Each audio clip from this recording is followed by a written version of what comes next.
전 19장 21절 22절.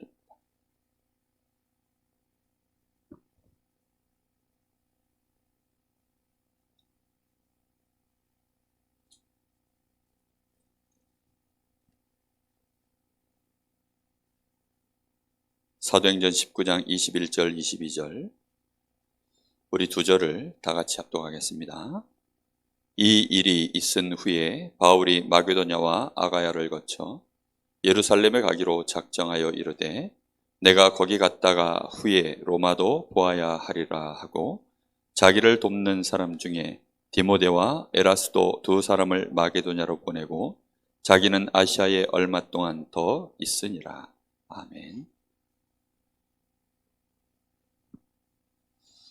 이제 점점 전도자 바울의 여정이 이제 마지막 고린 지점을 향하여 가는 듯합니다. 오늘 말씀 제목이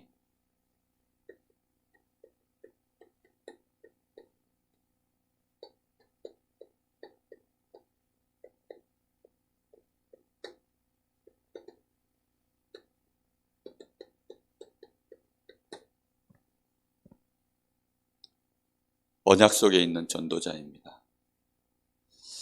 언약도 어떤 언약을 가졌느냐가 사실은 또 많은 것들을 좌우합니다. 사람들은 하나님이 우리에게 꼭 잡으라고 하는 것을, 그리고 꼭 이해하라고 하는 것을 그렇게 이해하고 붙잡아야 되는데 이상하게 그렇게 못 잡더라고요. 인간관계도 보면 내가 이 사람한테 꼭 전달하기를 원하는 내 마음이 있거든요. 그리고 내 의도가 있어요. 근데 내 마음과 내 의도는 거의 사람들이 그걸 잘 못 보더라고요.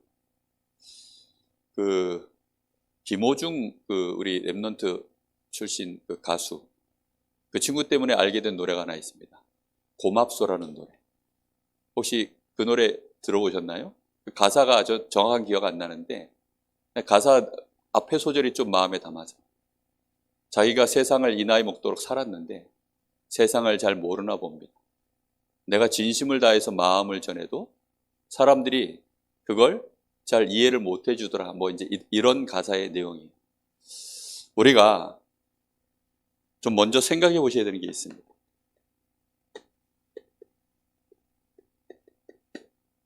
사람들이 염려를 참 인생을 많이 하면서 살아가요. 염려하는 이유가 뭐냐면 이것 때문에 하는 거죠. 문제 때문에. 이게 문제야 라고 느껴지는 순간 이제 그걸 계속 염려하는 것입니다. 그런데 우리가 메시지 속에서 자주 듣지만 사실 염려의 50%는 착각입니다. 또 그 중에 또 우리가 보통 문제라고 생각하는 것의 40%는 그냥 지나가면 끝나는 일들이 대부분입니다. 얼마만큼 시간을 두고 지나가느냐의 문제일 뿐이지 결국은 지나가는 것들입니다. 그럼 진짜 문제는 몇 프로 남아있어요? 이 10%가 진짜 문제입니다. 이게 진짜 문제인데, 진짜 문제라면 여기에는 반드시 뭐가 들어있습니까? 이 답이 들어있어요. 근래에 넷플릭스에서 만든 드라마가 있습니다. 더 글로리라고. 혹시 여러분들 중에 보신 분 있으십니까? 송혜교가 주인공으로 나오고 그런 내용인데 복수극이에요, 복수극. 근데 그 내용이 이제 학원 폭력을 다루어서 그것이 이제 그들의 인생 속에 어떻게 세계관을 만들어서 거기에 대한 얘기들이 이제 진행해 나가는 내용들을 되게 말 그대로 드라마틱하게 만들어낸 겁니다. 그러다 보니까 이제 이 학폭을 당한 주인공은 이제 여자인데 평생을 이제 그 복수를 하나 이루려고 그걸로 인생사를 살아가는 거예요. 그러면서 그 드라마를 쭉 보다 보면 이제 이 여주인공을 괴롭혔던 이 사람들은 다 잘 먹고 잘 살고 있어요. 그러다 보니까 이 드라마의 세계관 자체가 어떻게 돼 있냐. 저것들은 나쁜 사람들. 문동은, 여자 주인공 이름이 문동은입니다. 이 여자 주인공은 굉장히 피해를 입은 사람. 이러다 보니까 이 여주인공이 얘네들을 향하여 어떤 이제 복수를 해대도 느낌이 어떠냐면 복수를 하는 순간마다 그걸 보는 사람들 마음속에 쾌감이 느껴져요. 잘됐다. 잘했다. 그러면서 걔가 그것 때문에 희노애락을 느낄 때마다 이 여주인공에 따라 마음에 똑같이 교감을 하면서 같이 울고 같이 웃고 뭐 순간순간 같이 마음 조려하고 뭐 이렇게 이제 가는 거예요. 저는 그걸 딱 보면서 일단 그 안에 또 그 악역으로 나오는 대상 중에 하나가 교회가 나와요. 교회. 그 교회가 아주 대형 교회인데 그 대형 교회 목회자가 일단 뭐 이상한 목회자고 자기 주머니밖에 모르는 또 그 딸이 하나 있는데 완전히 마약 그냥 중독이 돼가지고 또 그런 얘기들. 요거 앞에 또 우리가 다 아는 그 뭐였죠? 오징어 게임. 거기에도 교회 뭐 이상한 그 목사였는지 하나 이상한 인간 하나 나왔었죠. 그 넷플릭스에서 영화나 드라마를 만들면 이상하게 그런 식으로 교회를 자꾸 만들어 갑니다. 중요한 건 뭐냐면 그 드라마를 보는 내내 우리도 모르는 사이에 거기에 이렇게 빠져 있으면 우리의 세계관도 어디에 빠져 있어요? 딱 그 사람들이 의도하는 대로 우리의 세계관도 고스란히 그 안에 묶여 있습니다. 묶여 있는 동안만큼은 똑같이 느끼는 거예요. 이 작가가 의도하는 대로, 이 드라마를 만든 사람이 의도한 대로, 그가 원하는 대로 우리의 마음과 생각, 가치관이 고스란히 그 안에서 같이 동질을 느끼면서 가는 겁니다. 그걸 동질감을 못 느끼면 그 드라마는 우리 마음속에 어떤 생각이 드느냐? 재미없다 해서 안 보면 돼요. 근데요, 재밌게 만들어놨어요. 여주인공도 멋있고 남자 주인공도 멋있고 심지어는 저 악역으로 나오는 여자들도 너무 매력적. 이러다 보니까 또 적당하게 요즘 시대의 트렌드에 딱 맞춰서 아이들이 정말로 좋아할 만한 그렇게 만들어가지고요, 드라마를 끌고 가는 거예요. 그러니까 그런 식으로 우리가요, 많은 세상의 가치관들을 우리는 그렇게 배우면서 살아가거든요. 그러면 염려라는 게 여러분 뭔지 아십니까? 한편의 드라마와 같은 거예요. 이 염려 속에 내가 묶여있는 동안만큼은 우리의 세계관 자체가 여기서 못 빠져나와요. 내가 저게 문제다라고 문제의식으로 이미 붙잡히는 순간 절대로 거기에서 우리는 못 빠져나온 채 모든 것을 그거 기준으로만 쳐다보는 거예요. 그러니까 이 여자 주인공은 인생 자체가 어떻게 돼 있냐? 한 단어로 표현하면 지옥이에요. 그러니까 이 사람에게는 어떤 사람밖에 없느냐? 내 편 아군 아니면 적군. 가운데는 없어요. 자기에게 잘해주는 사람, 자기의 복수를 위해서 함께 갈 수 있는 사람, 그 사람이 자신에게는 동지예요. 그리고 결국에는 또 만나는 사람이 어떤 사람을 만나느냐? 자기와 똑같은 상처를 가진 사람, 자기와 비슷한 깊이와 그 아픔을 가진 사람, 그런 사람이 또 만나가지고 연합을 해요. 그리고 서로에게 감정을 느끼고, 그리고서는 서로 연합해서 서로 복수를 또 도와줘요. 그리고는 자기 복수가 끝나고 나니까 이제 이 사람의 복수를 또 도와주기 위하여 그러면서 이제 희망찬 문을 열고 딱 들어가면서 드라마가 끝나더라고요. 굉장히 희망을 느끼도록. 그 다음은 어떻게 됐을까? 복수를 잘해야 됐을 텐데. 뭐 어떤 이런 막 마음에요. 그런 마음이 들도록. 다시 얘기합니다. 문제의 대부분은 착각이요, 지나가는 겁니다. 진짜 문제는 하나님이 우리에게 허락하셨기 때문에 거기엔 분명히 답이 있습니다. 그래서 우리가 어떤 눈으로 문제를 쳐다보고 세상을 쳐다보느냐, 거기에 따라서 이게요, 전부 다르게 보이는 거예요. 그 드라마 안에 내가 빠져있는 동안만큼은 사실은 나도 그 인물과 똑같은 가치관과 그 연령대와 학벌과 어떤 그런 배경, 동질감 속에서 우리가 같이 보게 되어집니다. 우리가 얼마만큼 나에게 주신 이 그리스도, 이 복음으로 우리의 문제를 쳐다보는 거예요. 그게 사실은 답니다. 만약에 우리가 구원받아 놓고도 내가 그리스도를 받았음에도 불구하고 그리스도 밖에서 모든 것들을 우리가 쳐다본다면 그 모든 것은 전부 어떻게 되어집니까? 착각이 되어집니다. 그건 다 착각이에요. 문제가 아닌데 또 진짜 문제는 문제와 나는 감각도 없고 전부 착각으로 가는 거예요.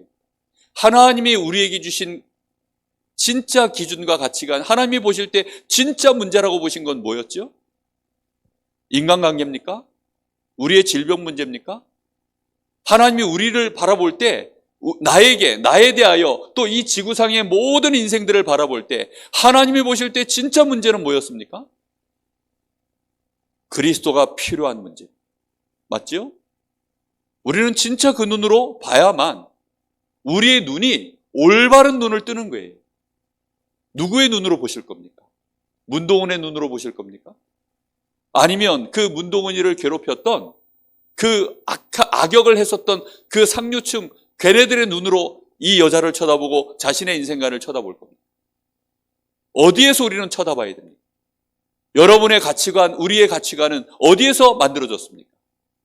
우리는 내 남편을 쳐다보고 내 자녀를 쳐다보고 내 인생사를 살아가는 동안에 우리는 왜 살아갑니까?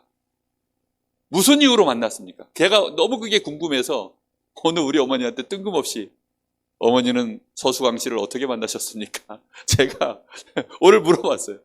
갑자기 왜 물어보냐 그러는 거예요. 갑자기 물어본 게 아니라 갑자기 궁금해졌어요. 우리 어머니 인생 여정이. 대부분 사람들이 그리스도와 전혀 상관없는 내 인생의 많은 스토리가 그냥 만들어져 있어요. 그리스도 바깥에서 만들어진 거예요. 그럼 그리스도 바깥은 결국은 누가 그 가치관의 주류를 이루고 있습니까? 마귀가 틀림없이 역사하고 있습니다. 우리 인생 자체가 하나님 떠나 있는 그 땅에서의 가치관은 결국은 뭐밖에 없을까요? 고통, 몸부림, 최선을 다한 노력, 이런 것들이요 주된 가치관으로 만들어져 있습니다. 그러다 보니까 그렇게 안 하는 사람 보면 제가 왜 저러냐, 그런 실력이 없는 사람을 보면, 그런 노력을 하지 않아서 그런 실력이 없는 사람 보면 그게요 왜 저러느냐, 우리는 다 그렇게 쳐다봅니다. 또 그 기준에서, 윤리적 기준 안에서 아니면 율법적 기준 안에서, 기본적으로 우리가 이 시대에 가지고 있는 상식이라고 하는 기준 안에서 거기에 미달된 사람들을 보면 저 사람 이상하다. 우리는 전부 그리스도 바깥에서 다 쳐다보는 거예요. 그게 제가 문제야, 제가 문제야, 제가 문제야. 문제끼리 만나면 결국은 시간이 지나면 어떻게 됩니까?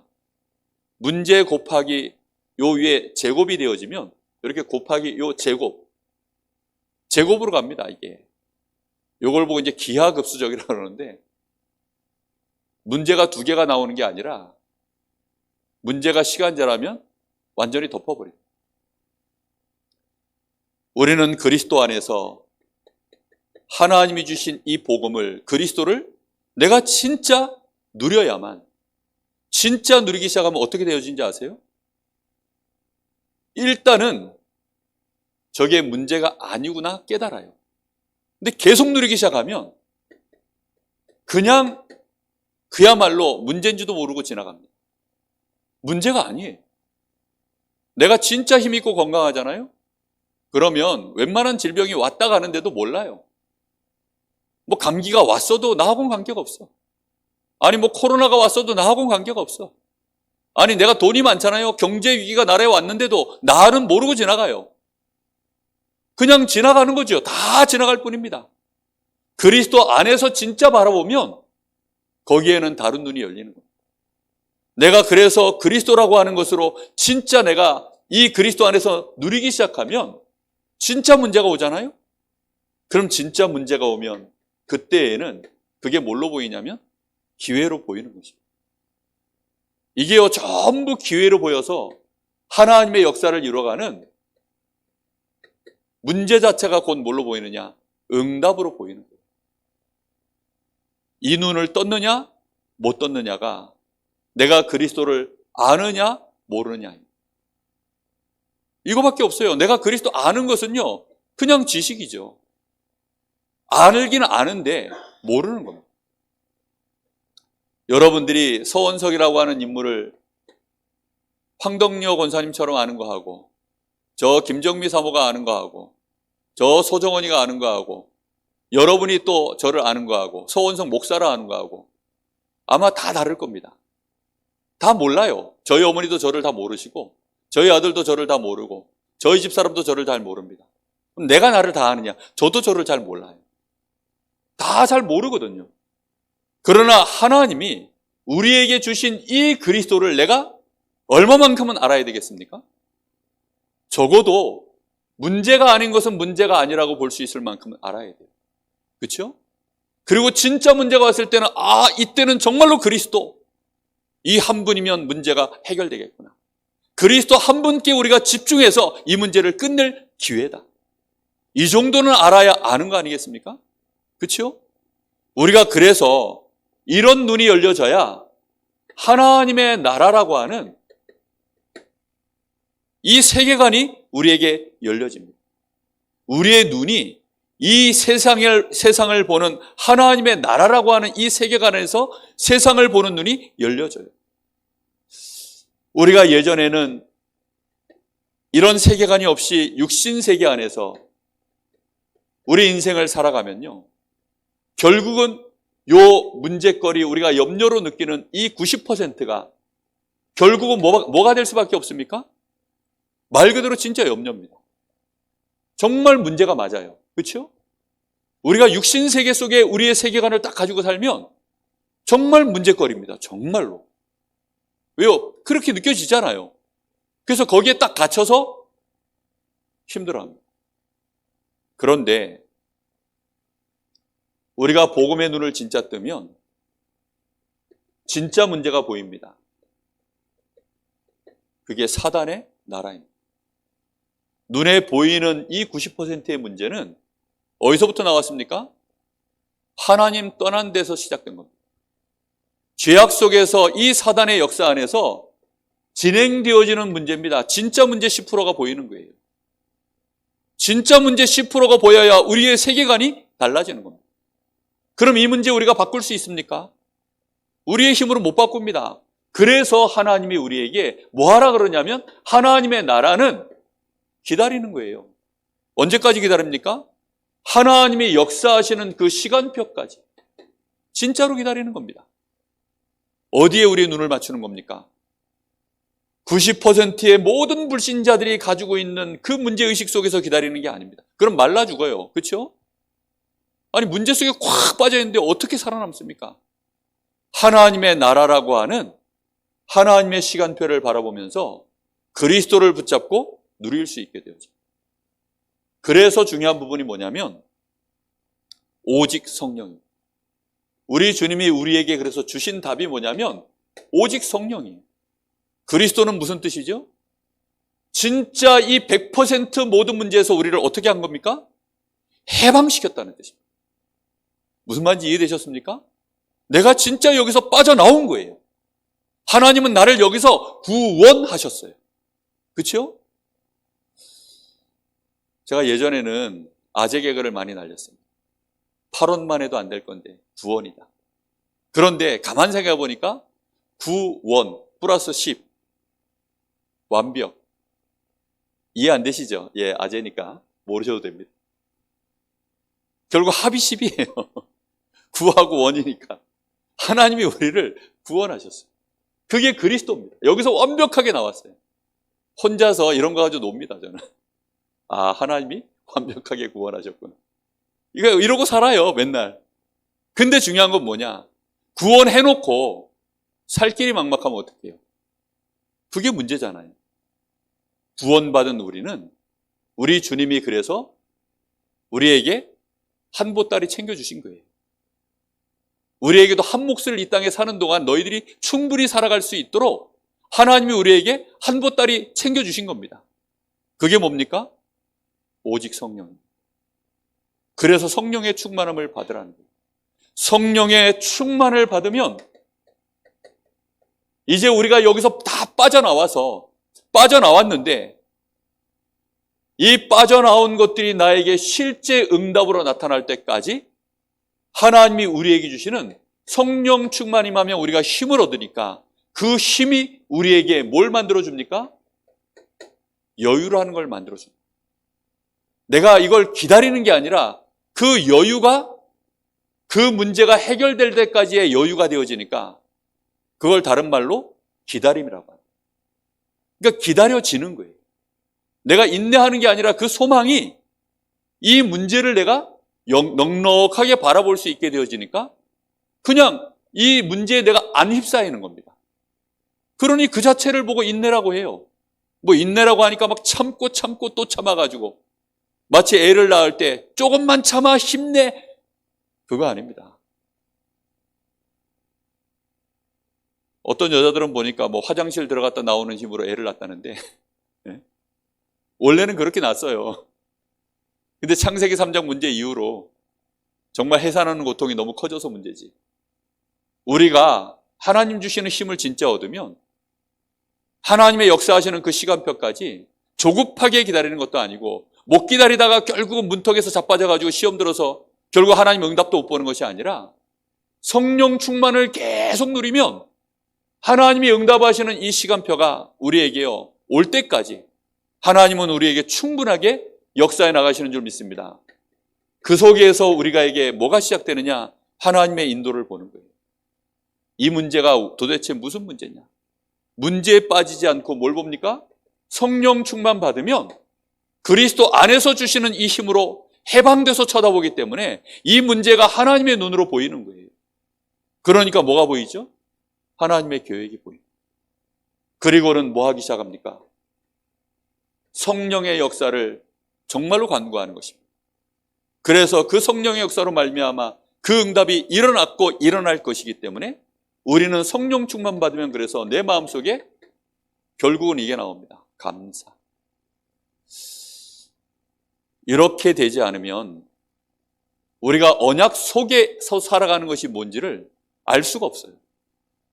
내가 지금 언약 속에 있어야 되는데 언약 속에 있다는 말이 도대체 뭐죠? 언약을 내가 붙잡았다는 겁니까? 언약을 외웠다는 겁니까? 도대체 뭡니까? 그런데 실상 우리 인생 속에 이 가득한 문제들 앞에서 우리가 그리스도 하나님의 나라 성령이라고 하는 이 언약 안에서 이걸 어떻게 바라보며 내가 여정을 걸어가느냐. 그게 언약 속에 있는 전도자의 여정입니다. 자,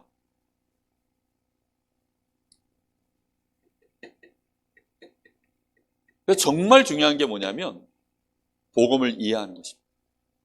복음을 제대로 이해하는 거예요. 복음을 제대로 이해할 때마다 무엇을 통해서 이해하지요? 문제를 통해서 이해하는 거예요. 다른 게 아니에요. 문제를 통해서 이해하는 거예요. 사건을 통해서 이해하는 겁니다. 복음은 뭡니까? 문제의 답이에요. 복음은 뭡니까? 문제의 해결책이에요. 복음은 뭡니까? 어떤 문제를 만났어도 그 사람에게 그 인생을 구원해내는 능력입니다. 이게 복음이기 때문에 우리는 문제를 통해서 복음을 누리는 거예요. 그런데 저 사람이 복음을 진짜로 누리냐 못 누리냐, 이 사람이 복음을 가졌냐 못 가졌냐, 그것은 말로 하는 것이 아닙니다. 언제 하는 거죠? 실제 대인관계 속에서, 인간관계 안에서, 그렇죠? 또 실제 문제를 만났을 때, 사건을 만났을 때, 그것을 통해서 진행되는 것이 내가 어떤 중요한 내 인생에 결정을 해야 되는 선택의 순간을 통해서 내가 복음을 실제로 이해하고 누리기 시작합니다. 그래서 복음을 제대로 이해하고 조금만 우리가 이 복음을 이해하고 기도하기 시작하면 이것을 통해서 생각지도 못한 게 뭐예요? 그게 뭐냐면 나의 미래가 딱 보입니다. 나의 미래가 안 보이면요 절대 오늘에서 못 빠져나와요. 그리고 우리의 오늘을 과거에서 해방시키지 못합니다. 나의 오늘을 과거에서 해방시켜야 되는데 해방을 못 시켜내요. 상처 속에서, 염려 속에서, 문제 속에서, 위기 속에서, 갈등 속에서 그걸로 점철돼서 막 몸부림치며 왔었던 오늘이 결국은 끊임없이 내 인생을 발목을 붙잡습니다. 미래가 안 보여요. 그런데 복음을 진짜 이해하면요 과거에서 내가 완전히 해방을 받고 그 과거를 발판 삼을 수 있는 오늘이 되어지니까 자연스럽게 누구의 미래가 보인다고요? 나의 미래가 보입니다. 우리 교회의 미래는 보이고 우리 단체의 미래는 보이는 것 같은데 나의 미래가 안 보이는 사람들이 너무 많아요. 우리 목사님을 통해서 미래는 보이는데 나를 통해서 나를 향한 하나님의 계획의 미래가 안 보이는 사람이 너무 많아요. 나의 미래가 안 보이는 채 우리 교회와 함께 가려고 그러면 어느 날 어떻게 할까요? 어느 날 뒤처집니다. 아니면 그냥 소외되고 도태됩니다. 아니면 혼자서 오버액션합니다. 왜냐하면 나의 미래가 안 보이니까. 그런데 복음 안에서 나의 미래가 보여지면 복음 안에서 저 사람이 보여진 미래와 나의 미래와 이 사람의 미래가요, 신기하게도 시간표가 같이 맞아가요. 아니, 상처도요, 그 깊이가 같으면 맞춰진다니까요. 이 사람은 보니까 이 남자 주인공은 오히려 여러분의 복음 이해시키려고 하나님이 저한테 그걸 보게 하신 것 같아요. 우리 딸내미가 뭐 더글로리는 못 참지 이러더라고요. 그게 뭘 못 참아 이랬더니 하여튼 못 참는데요. 그래가지고 요즘 애들이 이걸 못 참나 보다. 그래서 막 몰아서 한번 확 봤습니다. 봤는데 보니까 신기한 게 뭐냐, 여기는 너무 뭐라고 합니까? 흙수죠. 남자 주인공은 완전히 황금수죠. 근데 이 두 사람이요, 완벽하게 원네스예요. 어떻게 해서 원네스냐? 상처가 똑같아. 이러니까 영적 상태가 똑같아. 그러니 가치관이 똑같고 감정이 똑같아. 그러니 저 인간 찢어 죽여야 돼. 그러니까 이 여자는 그걸 찢어 죽여야 되는 마음으로 저 사람들 쳐다보니까 이 남자가 뭐라 하냐, 제가 그러면 칼춤을 쳐드릴게요. 망나니가 이게 칼춤을 쳐가지고 목을 치잖아요. 그러니까 내가 칼춤을 쳐드릴게요. 이 남자 주인공이 이 여자 주인공 보고 하는 얘기입니다. 이 여자 주인공은 그 말을 듣고 엄청 위로를 얻어요. 그리고 이제 이 망나니 역할을 하면서 이 남자가 칼춤을 다 쳐가지고 자기 문제 다 해결되고 나니까 이제는 이 여주인공이 남자 주인공 보고 그럽니다. 이제 내가 칼춤을 쳐드릴게요. 이러면서 드라마가 끝나요. 근데 그걸 보면요, 아마 다 이게 뭐 난리가 났어요. 하여튼 이 드라마 본 사람들은 뭐 그냥 막 깊이 들어갑니다. 그걸로 자기의 미래를 보는 거예요. 제가 저희 어머니가 서수광 씨를 어떻게 만났나요 했더니 어느 날 열심히 찾아오더래요. 그 교동 그 섬이거든요. 그 예전에는 배, 그 나룻배 이런 거 타고 6시간을 타고 와야 된대요. 거기 또 밀물 썰물이 있기 때문에 잘못 걸리면 아침에 출발해가지고 밤에 도착한대요. 얼마나 배멀미를 했는지 차고 왔던 시계를 다 잊어버렸대. 근데 거기에 감동받으셨는지 어쩌셨는지 그래가지고 서수광 씨한테 넘어가신 거예요. 그렇게 되셨더라고요. 제가 그 얘기를 듣는데, 그렇죠, 뭐. 우리가 보통 감동을 받는 부분이 다 그런 부분 아닙니까? 뭐, 여자들은 남자들이 프로포즈 한번 제대로 이렇게 해주면 그걸로 뭐 혹해서 넘어가는 거죠. 뭐. 우리는 무엇으로 우리의 미래를 보고 있습니다. 우리 랩런트들이 이거 복음 제대로 이해해서 나의 미래를 못 보면 어느 날 결국은 이 속에서 우리의 가치관 갖고 있다가 적당히 만난 거예요. 그렇게 해서는 가정을 이루고 그렇게 해서는 또 평생을 문제와 문제가 만났으니 어떻게 됩니까?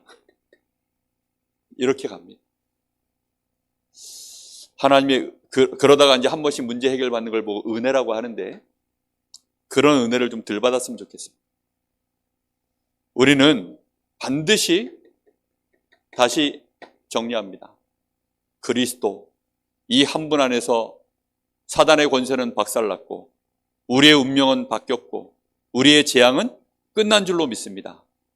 이걸 분명히 우리는 아셔야 돼요. 복수가 끝나야 끝난 게 아닙니다. 이미 끝났어요. 아멘. 우리에게는 원수를 갚아야 원수가 아닌 게 아니라 이미 원수 갚을 일이 끝났어요. 아멘. 그래서 우리는 그 원수를 뭐 하면 됩니까? 사랑하는 겁니다. 예수님이 말씀하시는 복음 안에서 가치관은 그거예요. 분명히 예수님 말씀하십니다. 원수를 사랑하라. 원수의 뜻 아시죠? 문동은이가 바라보는 그 사람들이 원수예요. 그 원수를 어떻게 하라고요? 사랑하라 이렇게 나오면 이제 기독교인들은 거기다 댓글 그렇게 달았다가는 날 잡아서 줍시오 하고서 완전히 뭐 그냥 도마 위에 나를 올려놓는 꼴밖에 안 됩니다. 그래도 사랑해야지 이랬다가는 그냥 아작이 나는 거예요. 요즘 세계관이 딱 그렇다니까요. 완전히. 근데 그게요 실제 그래요. 실제 많은 교회 다니는 지금 기독교인들 또 우리 다락방 안에 많은 중직자들이 이제 다락방이 몸서리가 쳐졌다. 다락방 하면 치가 떨린다는 분들이 나오고 있어요. 저는 그 얘기 들을 때마다 너무 가슴이 아프고 그것 때문에 요즘 웁니다. 계속 기도하다 보니까 이게 지금 우리 교회만의 문제가 아니라 우리 전체의 문제고 한국교회 전체의 문제고 세계교회의 문제구나. 제 마음속에요. 그게 보이더라고요.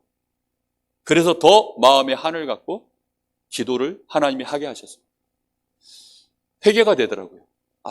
너무 내가 그동안 눈이 닫혀 있었고 내가 말로는 오직 복음 하나님의 나라 이걸 내가 말하고 얘기하고 전달하고 또 기도했지만 내 가슴 속에 하나님이 원하시는 만큼의 소원의 그 깊이가 안 담겨 있었고 그게요 또 마음 앞에 제 마음에요 정말 하나님 앞에 회개가 되더라고요. 우리는 그리스도로 다시 모든 것들을 보는 시작이 될 줄로 믿습니다.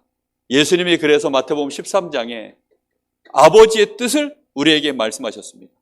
그리스도로 말미암아 우리에게 이미 임해 있는 하나님의 나라 이 천국의 비밀 이걸 우리에게 말씀으로 주셨어요.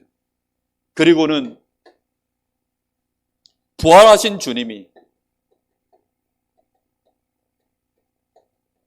부활하신 주님께서 직접 우리에게 다시 또 말씀하셨습니다. 그게 사도행전 1장 1절 3절 8절의 말씀입니다. 그리스도와 하나님의 나라와 성령 충만에 대한 분명한 약속을 다시 주신 것입니다. 우리는 이 안에서 우리의 무엇을 볼 수 있어야 됩니까? 나의 미래가 진짜 보여져야 돼요. 그래야만 그제서야 비로소 우리의 여정이 시작이 되어져요. 내가 뭘 하면 되겠구나. 그 여정을 보고 전도라고 합니다. 우리의 여정이요. 모든 것이 전도가 되는 거예요. 그럼 내가 정말로 상처를 받아서 그때부터는 이제 그 상처 안에서 나의 우주, 나의 세계관이 딱 형성이 돼버리면 이게 나의 세계야. 나의 세계를 너에게 보여줄게. 나의 세계 안에 너도 들어오도록 만들어버리겠어. 그 안에서요. 그런 단어를 정말 많이 써요. 그 더 글로리라고 하는 그 드라마 안에서요. 그 단어를 정말 많이 쓴다니까요. 세계관 싸움을 계속해요. 계속. 나의 세계를 보여줄게. 너의 세계를 그렇게 만들어버리겠어. 너도 내 세계 안으로 들어오도록 만들겠어. 이런 얘기를 정말 많이 합니다.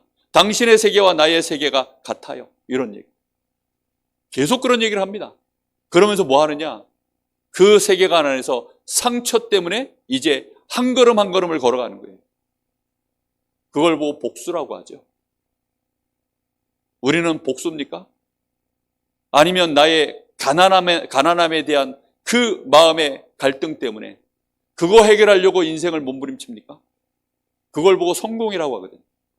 성공, 복수 이런 단어들은요. 우리의 미래가 되면 안 됩니다. 그렇죠? 우리의 미래는 복음 때문에 결국은 만들어져야 되는데 그걸 보고 전도라고 합니다. 우리의 미래는 전도여야 돼요. 전도를 그래서 이해하고 우리가 이 전도 때문에 조금만 집중하면 그걸 보고 기도라고 하거든요. 복음을 이해하고 집중하는 걸 보고 기도라고 합니다. 전도를 이해하고 집중하는 걸 보고 기도라고 합니다. 이렇게 되어졌을 때 우리는 뭐가 보이느냐? 세상과 나의 일의 미래가 보이는 거예요. 이 내가 살아가는 세상과 나의 일이 결국은 어떻게 맞물려져서 미래가 그려지는지 이게 나와요. 어떤 세계를 꿈꾸는 거죠, 그러니까. 그죠? 복수를 꿈꾸느냐? 아니면 성공을 꿈꾸느냐? 아니면 정말 생명을 살리는 이 일을 꿈꾸느냐? 이게 우리의 미래로 그려지는 것입니다. 그래서 바울 사도는 사도행전 19장 21절에 오늘 말씀에 이제 내가 로마도 보아야 하리라. 내가 이제는 로마도 보아야 하리라. 23장 11절에 그 여정을 이제 걸어가면서 하나님이 바울에게 하시는 말씀입니다. 네가 로마에서도 하나님하고 맞는 이제 여정을 가니까, 전도자의 여정을 진짜 가니까 하나님도 바울이 내가 이제 로마도 보아야 하려 하는데 그 계획을 하나님이 어떻게 하셨어요? 네가 이제는 로마에서도 증거해야 하리라 하나님이 확인시키는 것입니다. 그리고 그 일을 위하여 27장 24절에 네가 가이사 앞에 서야 하리라.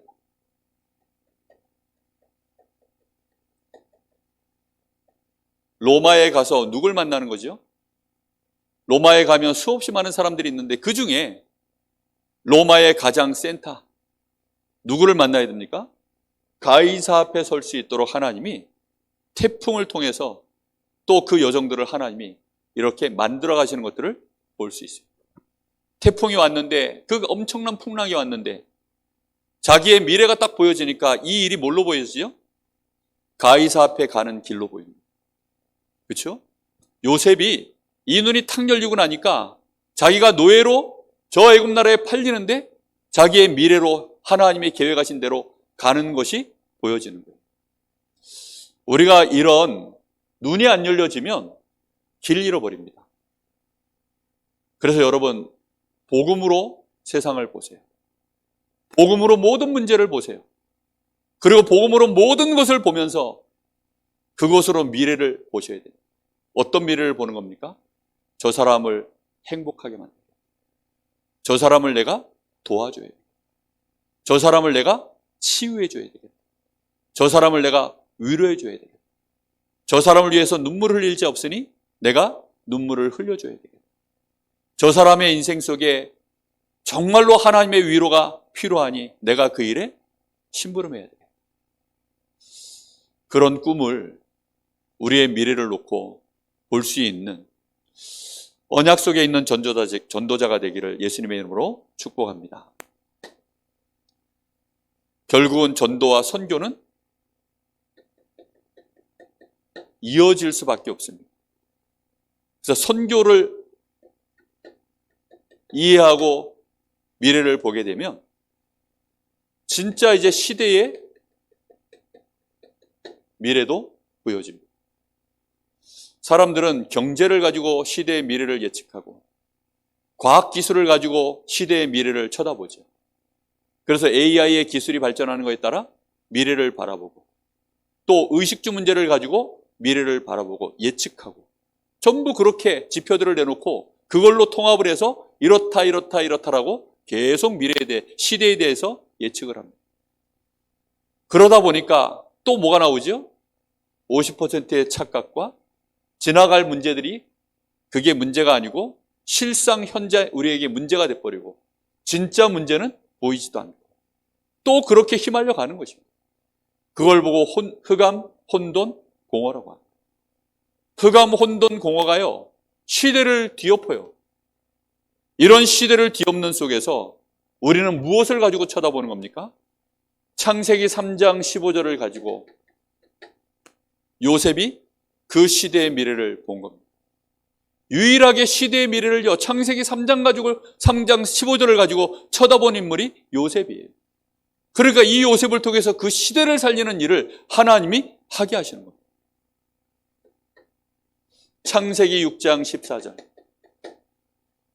그 노아 시대, 그 시대의 미래를 하나님은 방주라고 하는 언약 안에서 시대의 미래를 하나님이 보게 하셨습니다. 여러분 보이십니까? 그래서 미래가. 시대의 미래가 안 보이시거든 나의 미래를 먼저 보셔야 돼요. 나의 미래 속에 하나님은 어디를 준비해 놓으셨습니까?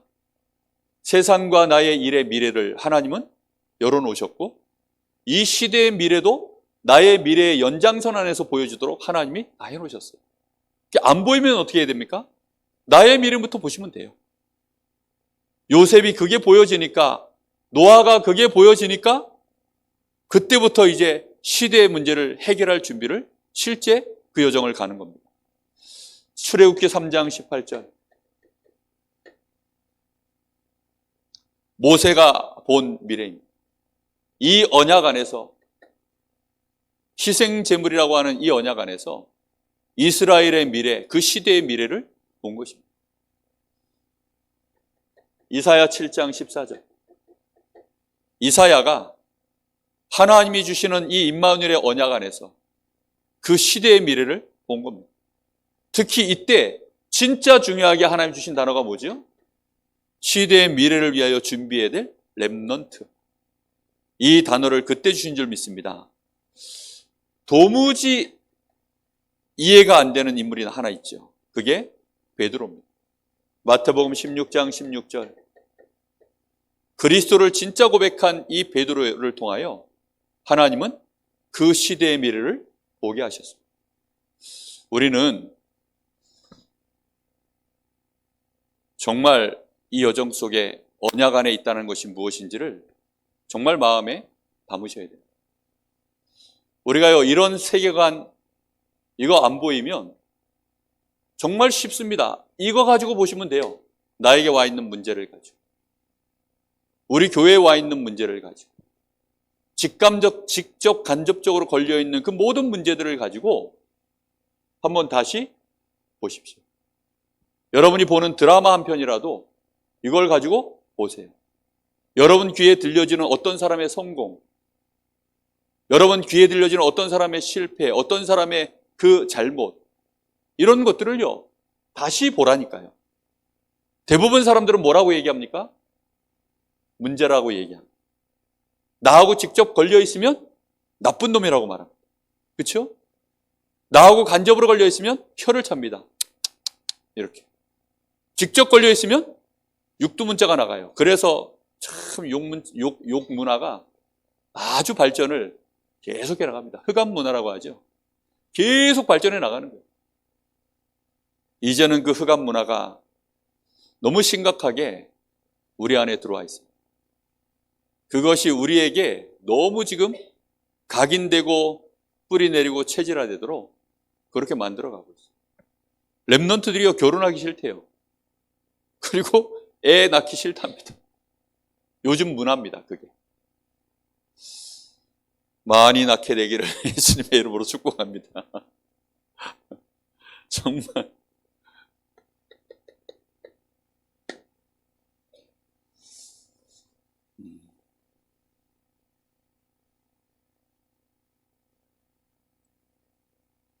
언약 속에 있는 전도자에게 그래서 하나님이 주시는 보이지 않는 응답이 있습니다. 사실 누구나 다 주신 건데 요 진짜 언약 속에 있는 사람에게만 보여지기 때문에 비밀 응답이라고. 구원받은 사람에게는 다 준 거예요. 그런데 진짜 이 언약 속에 있는 자에게밖에는 안 보여져서, 그래 언약 속에 누구나 다 있는데 이 속에 진짜 있는 사람만 보여지기 때문에 비밀 응답이라고 합니다. 사도행전에 나온 것만 몇 개 써볼게요. 사도행전 1장 11절. 예수님 승천에 올라가실 때 그때 나타났던 주의 천사. 사도행전 12장 1절에서 25절. 베드로가 옥에 갇혔을 때 그 밤에 나타난 주의 천사. 사도행전 27장 24절. 바울이 저 유라굴라라고 하는 그 풍랑 속에서 바울을 위하여 나타났었던 주의 천사. 이게 하나님이 구원받은 자에게 주시는 비밀 응답입니다. 이미 우리에게 주신 거예요. 우리는 정말 성삼위 하나님, 성삼위 하나님께서 우리와 지금 어떻게 하십니까? 나와 함께, 우리와 함께, 모든 것 속에 결국은 함께. 이걸요, 하나님이 진짜로 하고 계십니다. 그걸 우리가 모든 사람에게 다 주신 응답인데 이게 눈에 안 보여요. 이 은혜 안에 있기를 예수님의 이름으로 축복합니다. 그 정도가 아니라 우리에게는 보좌의 축복, 삼생명, 하나님이 우리에게 부시는 삼생명, 그리고 그 안에서 주시는 세 가지 초월적인 응답, 그리고 전무후무한 응답, 그 9가지죠, 9가지. 그리고 그 안에서 이 축복을 누리면 이게 3이죠. 이 축복을 진짜로 누리면 그제서야 이제 우리에게 뭐 할 수 있게 되느냐? 시대를 살리는 응답이 나타납니다. 과거, 현재, 미래. 목회자, 중직자, 렘넌트. 이걸 살립니다. 과거를 살려내야 됩니다. 과거를 죽은 채 내버려두면 안 돼요. 과거를 살려내셔야 돼요. 교회들이 보면요, 한 세대 한 세대 한 세대 가면서 무너져요. 근데 교회만 그런 것이 아닙니다. 재벌집도요, 한 세대 한 세대 한 세대 넘어가면서 무너져요. 엘리트 집도요, 한 세대 한 세대 한 세대 넘어가면서 무너집니다. 왜 그런 줄 아세요? 그 앞 세대의 성공이 그 다음 세대에게는요, 상처로 남아있는 게 너무 많아요. 그 앞 세대의 성공을 위하여 그 다음 세대가 희생한 게 너무 많아요. 예를 들어서요, 이 부모가 성공을 위하여 막 달려가다가 이 자녀들이 어떻게 돼요? 부모가 성공을 위하여만 달려가다 보니까 이 자녀들이 소외된 거예요. 충분하게 부모에게 은혜와 사랑을 못 받은 겁니다. 이러다 보니까 나중에 이 부모가 자기가 성공을 막 자녀를 위해서 열심히 해서 한 건데, 이 성공을 자녀가 물려받으려고 하니까 이 자녀에게는 또 뭐가 준비돼야 됩니까? 그만한 노력과 그릇이 준비되지 않으면 이 자녀가 이 성공을 못 받아요. 유지를 못하니까 부모가 또 막 그거 하라고 막 또 바쁜 시간에 얘기를 하니 자녀들은 무슨 생각부터 들어요? 난 의사 안 할 거야. 난 목사 안 할 거야. 나는 대통령 안 할 거야. 이런 식으로요, 마음속에 확 옵니다. 한 세대 넘어가면서요, 다 무너져요, 결국은. 무슨 말 하는지 이해되십니까? 교회도 똑같아요. 다 세상 모든 일들이요. 한 세대를 넘어가면서요, 전부 무너집니다. 자녀가요, 부모의 신앙 받기 싫어해요. 한 세대를 넘어가면서. 전부 한 세대 넘어가면서. 그렇게 되어집니다. 시대를 살려낸다는 것이요, 정말로 이 비밀의 응답을 못 가지고 있으면 시대를 건너갈 때마다 결국은 무너져요. 저는 우리 자녀들을 키울 때 제 마음속에 한 가지, 딱 한 가지 하나님 앞에 기도한 게 있어요. 저 아이들이 컸을 때 나를 미워하지 않고 나를, 아빠인 나를 이해해주고 사랑하고 혹시 존경합니다라고 할 수 있으면 하나님, 저는 그걸로 족하겠어요. 왜냐하면 저는 복음 가진 전도자로 제 인생을 살아갈 거기 때문에. 근데 그런 우리 아이들이 그런 저를 쳐다봤을 때 부족한 거 많고 모자란 거 많고 아빠로서의 미달된 거 너무 많지만 그래도 아빠를 이해해 줄 수 있고 사랑할 수 있다면, 그러면 그걸로 저는 족합니다. 그 안에는요, 많은 게 담겨져 있어요. 그것은 사실 저의 목회 철학하고도 거의 연결되어져 있어요. 정말 여러분, 시대를 살려낸다는 것은요, 한 세대 한 세대 한 세대가 이 바톤을 같이 이어받아서 계속 뛰지 않으면 시대는 못 살려냅니다. 바울 사도가 지금 이제 한 시대를 마무리하려고 하는 겁니다. 로마를 향하여 자신의 인생을요, 마감하려고 하는 거예요. 거기에 가면 자기가 순교당할 것을요, 100%라는 걸 알고 있습니다. 자기가 거기서 순교하고 끝난다는 걸 알고 있어요. 그러다 보니까 많은 기도 좀 한다는 사람들이요, 가지 마세요. 거기 가면 큰일 납니다. 예루살렘 가시면 거기서 붙잡혀서 내가 환상 중에 보니 거기서 잡힙니다. 위기가 눈앞에 있습니다. 가지 마십시오. 근데 바울 사도는 뭐라고 얘기합니까? 너희가 어찌하여 눈물을 흘려서 나를 이렇게 힘들게 하냐. 이러면서요, 그래도 가야 되겠다는 거예요. 왜입니까? 언약의 여정 속에서 하나님이 우리에게 맡겨놓으신 결국은 이 시대가 있기 때문에 우리는 여기까지 우리 인생 여정을 가는 겁니다. 우리 교회가, 저는 그 여정을 이제 한 걸음 한 걸음 더 의미 있게 힘 있게 걸어갈 수 있는 교회로 준비되어지는 시간표 속에 있음을 믿고 있습니다. 그런 증인들로 하나님 앞에 응답받으시기를 예수님의 이름으로 축복합니다. 우리 잠시 같이 기도하겠습니다.